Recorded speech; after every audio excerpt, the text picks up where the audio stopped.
안녕하세요. 제가 이 글을 쓰게 된 건 제 아내에게 정말 못할 짓을 저질렀기 때문이고, 지금도 제가 한 실수에 대해서 어떻게 하는 게 맞을지 정말 너무나도 혼란스럽고 마음이 답답합니다. 간략하게 현재 상황을 말씀드리자면, 저는 제 아내 언니, 그러니까 즉 처형과 술을 마시다가 실수를 해버리게 되었고, 이 사실을 어떻게 해야 할지 정말 난감합니다. 제 사연을 들어주시고 현명한 조언 부탁드릴게요. 우선 저는 30대 초반의 4년간 사귄 여자친구와 결혼했습니다. 연애 기간이 길었던 만큼 중간에 헤어졌다가 만나기를 여러 번 했고, 우리에게 위기가 있을 때마다 여자친구의 언니가 메신저 역할을 해줬습니다. 아내의 언니는 공무원이고 34살이었죠. 30대이지만 출산을 안 한 아가씨라 그런지 30대 중반을 달리는 나이인데도 유독 동안의 하얀 피부와 S라인 몸매를 가지고 있어서 그런지 20대처럼 보였고, 누가 봐도 뒤돌아볼 정도로 예쁘고 매력이 넘쳤습니다. 처형은 주변 직원들의 곁눈질이 따갑다고 칼칼거리고 자랑을 하는 그런 성격이었죠. 처형은 독신주의자라고 주장하고 다니는데, 주변에서 소개팅을 해주면 망설이지 않고 나간다고 합니다.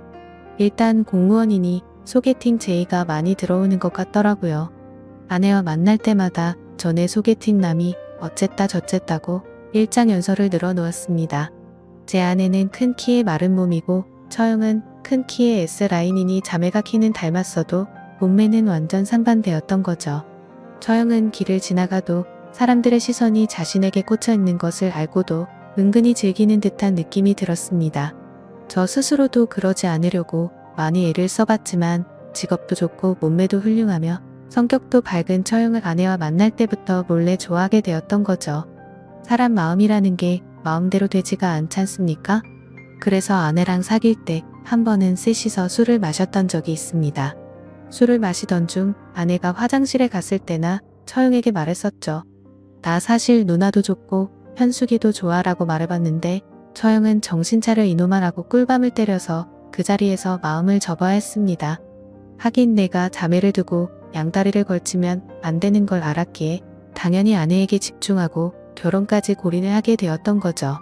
결혼을 하고 나서 우리는 처형이 사는 아파트에 신혼집을 마련했고, 내가 야근을 하게 되는 날에는 처형 집으로 퇴근을 해서 자매끼리 즐거운 시간을 보냈습니다.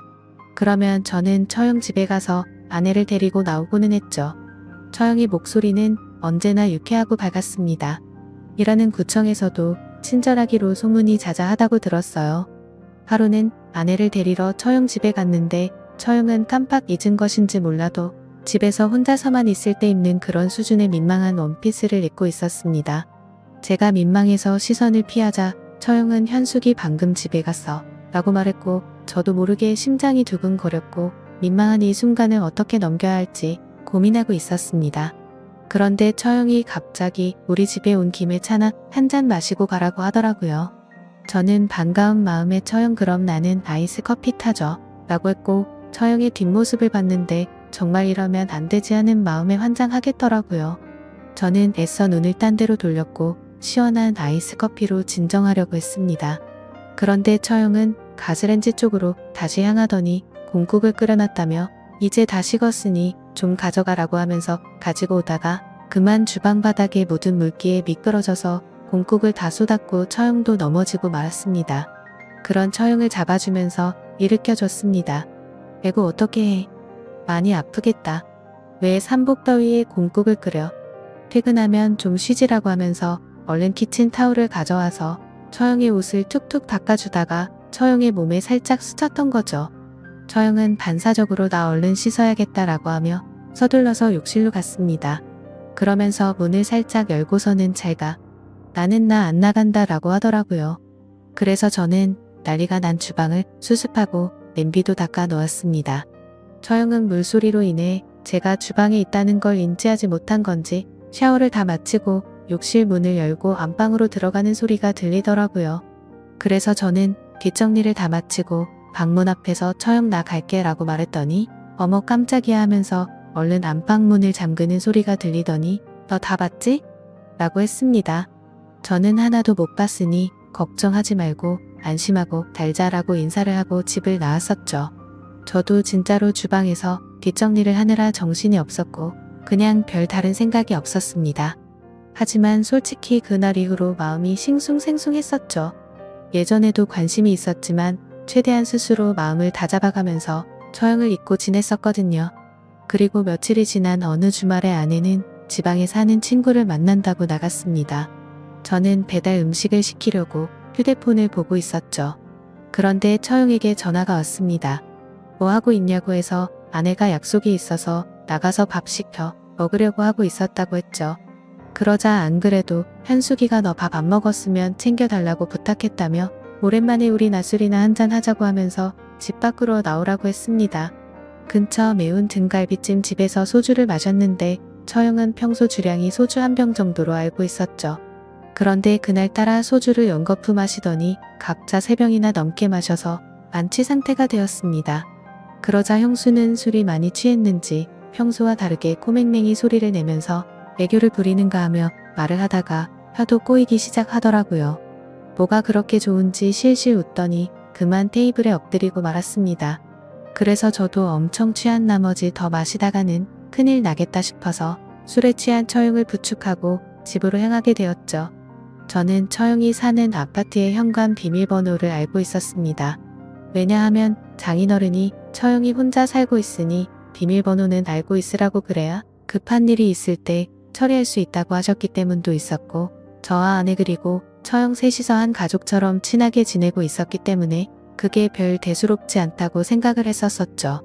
그래서 능숙하게 현관문을 열고 들어가서 처형을 침대에 눕혔습니다.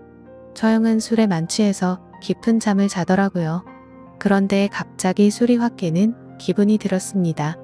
얼마 전 있었던 감정도 되살아나고 뭔가 기분이 묘하더라고요. 그래서 얼른 집으로 가야겠다고 생각하고 일어나려고 하는데 처형이 너 어디 가 이렇게 취한 목소리로 말했습니다. 순간 이게 무슨 일인가 했더니 처형은 취해서 말을 이어가더라고요. 너 나 좋아한다는 거 다 뻥이지? 이러더라고요. 그 말을 듣자마자 처형도 나에게 관심이 있어서 나에게 술을 먹자고 했던 거구나 생각하게 되었죠고, 결국 정말 술에 취해서 였던 건지 저는 제 마음을 숨길 수가 없었고 사실대로 다 말했습니다. 그리고 결국 사고를 치고야 말았던 거죠. 그렇게 저는 아내가 돌아오기 전에 집으로 올라갔고 아내는 자정이 다 되어서 집에 들어오더라고요. 터미널에서 세련된 가방이 있어서 저를 주려고 사왔다고 했습니다. 이어서 언니 옷도 사왔는데 직접 줘야겠다고 하며 콧노래를 부르는데 아내는 친구를 만나 스트레스를 잘 풀고 온 것 같더라고요.